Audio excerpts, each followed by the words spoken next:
escala en París, Aida Palau. Bienvenidos a todos a este programa de Radio Francia Internacional y France 24. Hoy les hablamos de Donald Trump, la guerra cultural, su relación con América Latina, su hostilidad hacia los medios de comunicación tradicionales, sus medidas contra algunas universidades y también contra organismos federales. Y lo hacemos con alguien que lo conoce muy bien porque formó parte de su equipo de asesores durante su primer mandato. Se trata de Carlos Díaz Rosillo. Muchísimas gracias, Carlos, y bienvenido. Gracias, un placer. Bueno, fue asesor de alto nivel en la Casa Blanca durante la primera administración de Donald Trump, incluyendo director de políticas públicas y subsecretario de Defensa para asuntos de seguridad internacional, entre otros, y actualmente dirige el centro Adam Smith en la Universidad Internacional de Florida, que defiende básicamente el libre mercado, el capitalismo. Bueno, vistas las primeras medidas de estos meses proteccionistas, comerciales, de Donald Trump, ¿lo considera un liberal económicamente hablando? Bueno, muchas gracias por la invitación. Sí, definitivamente, él cree en el libre mercado. Lo que el libre mercado tiene que ser el justo mercado. Todos los países que negocian, todos los países que comercian, tienen que tener una cancha plana para que ese mercado sea verdaderamente libre.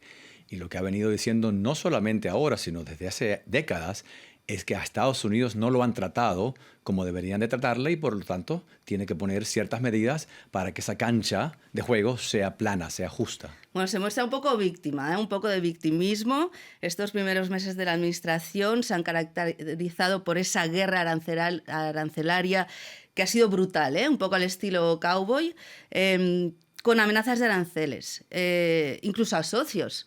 Luego se desdice, hay moratorias, amenaza con más. Y esto ha provocado una especie de shock en la economía mundial, también en la estadounidense, con un riesgo de inflación, un riesgo también para el sector industrial del país. ¿Trump improvisa o realmente tiene un plan que nadie está entendiendo? Definitivamente tiene un plan. Si me permites, te comento desde mi punto de vista las 5 razones principales por las que la política arancelaria de Trump luce como luce. Número 1, el tema que te mencioné hace poco, el tema de reciprocidad. Él ya desde hace décadas, cuando lo invitaban a programas de televisión en los años 80, viene hablando de este tema de lo importante que tener una política recíproca. Él considera que si otros países le imponen aranceles a Estados Unidos, lo más lógico es que Estados Unidos responda. El mismo argumento lo utiliza, por cierto, con el tema de la OTAN. ¿Por qué Estados Unidos tiene que financiar la defensa de un continente extraordinariamente rico? Entonces, la primera razón es reciprocidad. Segunda razón, seguridad nacional.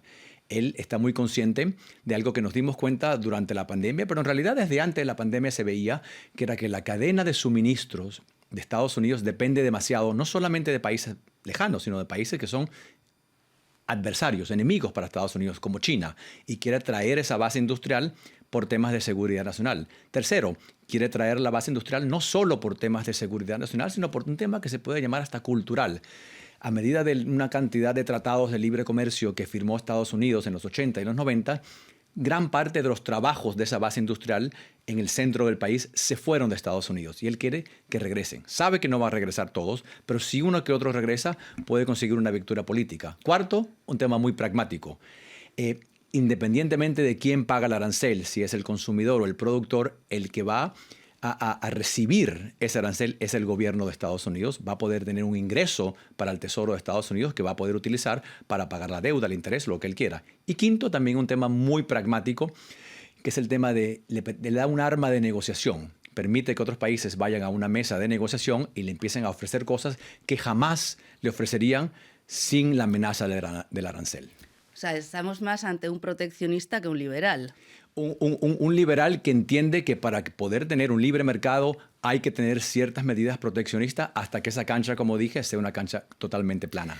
Bueno, Trump ha hecho de la lucha contra la inmigración ilegal su bandera, incluso contra aquellos que tenían un estatuto legal. Está expulsando a migrantes, revocando derechos, ha enviado incluso a personas que no eran pandilleras a El Salvador, A una persona. A una persona. Bueno, hay polémica sí, sobre las personas que han sido enviadas ahí. Hay venezolanos que no sabemos muy bien si son pandilleros o no. Hay abogados que están trabajando en el tema. ¿Qué opinión le merece esta política? ¿Es eficaz o es puro espectáculo? Creo que es extraordinariamente eficaz y la muestra es que los flujos de migrantes ilegales han bajado a un nivel récord en décadas. El presidente Trump gana por 3 razones principales. Una de ellas es precisamente el tema de migración. Los norteamericanos, especialmente los norteamericanos en zonas fronterizas, estaban hartos de que la política anterior era una política casi de fronteras abiertas y ha venido contra todo, directamente contra la migración ilegal, que es el foco.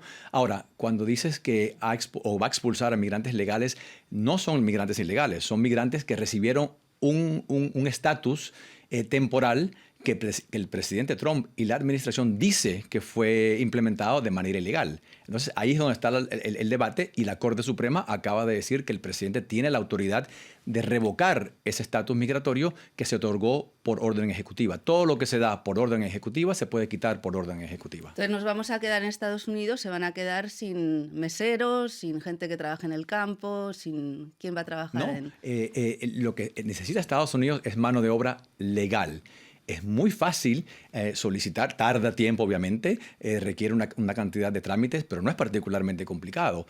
Lo que se requiere es mano de obra legal, no mano de obra ilegal, que por cierto, los más afectados por la mano de obra ilegal son los inmigrantes mismos legales que hicieron la fila, que hicieron todo lo correcto y ahora vienen otros y le pagan la mitad del sueldo y genera un desempleo importante con la mano de obra migrante legal.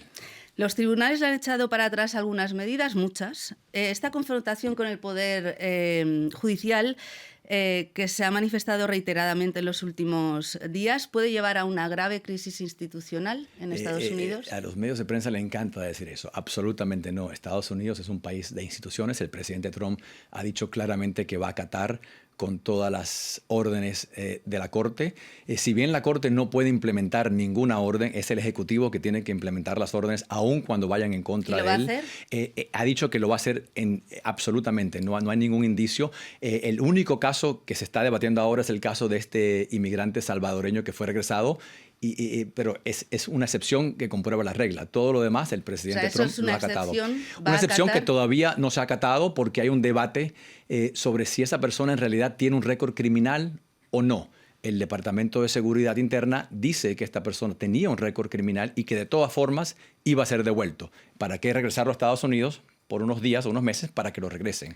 En cuanto a América Latina, ¿usted consideró que el hecho de que Marco Rubio sea el responsable de la diplomacia estadounidense puede ser una gran oportunidad para los países de la región? Sí. No seguir ignorándolos, pero de momento da la impresión que solo se les tiene en cuenta para devolver a inmigrantes. ¿Coincide o no? Sí, no. Sin duda alguna es una gran oportunidad. Por primera vez en la historia de Estados Unidos, casi 250 años, tenemos un secretario de Estado de origen latinoamericano que conoce la América Latina, pero aparte de eso, el subsecretario de Estado, el número 2, creció en la América Latina, fue embajador de Estados Unidos en la América Latina, la número 3 del Departamento de Estado de manera temporaria por ahora, también fue embajadora en Latinoamérica, así que tenemos un liderazgo en el Departamento de Estado que entiende la problemática latinoamericana y utilizaste la palabra ignorar, que es la palabra adecuada. Por décadas, Estados Unidos ha ignorado. No, usted dijo que los había ignorado. No. Cuando me mencionaste que Estados Unidos ha ignorado a la América Latina, y tienes razón. Por décadas, Estados Unidos ha ignorado a América Latina.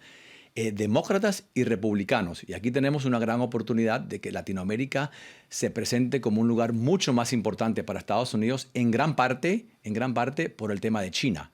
Hay muchas empresas que se fueron a China y ahora quieren regresar idealmente a Estados Unidos. Pero esto empezó a hacerse con Biden ya. No, eso empezó a hacerse con Trump, el primer gobierno de Trump, y ha continuado hasta ahora. ¿Y con el tema de los aranceles no está dando mensajes contradictorios?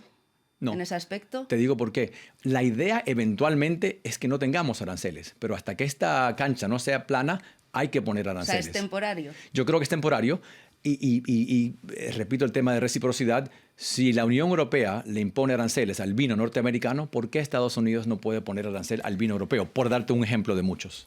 Bueno, Trump ha atacado formalmente a instituciones como Harvard, la universidad, donde usted trabajó, fue profesor.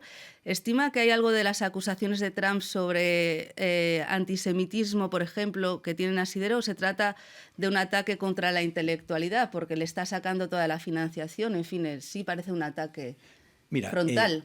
Claro, recibir dinero del gobierno federal no es un derecho, es un privilegio. Y con ese privilegio conlleva cierto tipo de responsabilidad. Harvard es la universidad más rica del planeta. Tiene más de 50 billones americanos, 50.000 millones de recursos. Recibe 9.000 millones de dólares del gobierno federal. Y lo que ha venido diciendo Trump pues, hace muchos años es que las universidades en Estados Unidos se han convertido en cunas de indoctrinación, se han ido a la extrema izquierda y en el caso particular de que se está hablando, a raíz del ataque de Hamas a Israel, Harvard respondió muy mal de la manera en que se permitía que no solamente se hablara libremente, que eso lo permite la Constitución y es correcto, sino que se utilizara violencia en contra de estudiantes de origen judío. Pero se puede hacer una denuncia, no atacar frontalmente y ahogarla. El presidente Trump hizo una cantidad de exigencias. Universidades como la de Columbia aceptó. Harvard dijo que no. Harvard dijo que eso iba en contra de la libre expresión de la universidad. Porque lo toman como un ataque a la autonomía. No, y me parece que tienen todo el derecho de decir eso. Pero si Harvard dice que va a seguir haciendo lo que estaba haciendo y que lo que está haciendo Trump no es correcto, perfecto. Pero entonces no le pidas al gobierno de Trump que te dé 9.000 millones de dólares. Vamos, porque nos queda muy poquito tiempo, vamos a avanzar. A veces nos da la impresión que Trump no conoce muy bien la geopolítica. Con Ucrania, por ejemplo, cuando dijo que iba a arreglar la guerra en 24 horas, y no fue así, o también con sus declaraciones sobre la deportación de la población de Gaza, son declaraciones cuando menos polémicas. ¿Ha pecado de ingenuo frente a Putin o de soberbio? Mira, aquí hay algo muy interesante, que es lo mismo, exactamente lo mismo. Hace más de 40 años se decía del presidente Reagan, que era un cowboy, que no sabía de geopolítica, que era sencillamente un actor de Hollywood. Pero la guerra de Ucrania sigue. La guerra de Ucrania sigue. Y Trump está muy decepcionado con Putin. La guerra de Ucrania sigue, pero yo creo que el único líder que va a poder sentar a Putin y a Zelensky es Trump. Líderes de todo el mundo. El presidente Macron trató y fracasó. Todos han fracasado. Yo creo que el único que puede lograr que se sienten y que se llegue a la paz es Trump. Indiscutiblemente ha hablado fuertemente de Putin recientemente, a pesar de que los medios de prensa les encanta decir que son amigos, que son íntimos, que no es cierto. Se han visto creo que 3-4 veces, han tenido 12 llamadas quizás. No son amigos particularmente cercanos y se demuestra que durante el primer gobierno de Trump las sanciones a Rusia fueron muy fuertes y las palabras que acaba de tener en contra de Putin son también bastante directas, igual que las de Zelensky. Así que yo creo que sí se va a poder llegar a la paz, no en 24 horas, pero en un periodo de semanas, máximo meses. Bueno, pues Carlos Díaz Rosillo, director del Centro Adam Smith de Florida, ya no nos queda más tiempo. Muchísimas gracias. Muchas gracias. Y muchas gracias a todos ustedes por habernos acompañado. Ya saben que también nos pueden seguir por internet en rfimundo.com y en france24.com. Hasta pronto, amigos.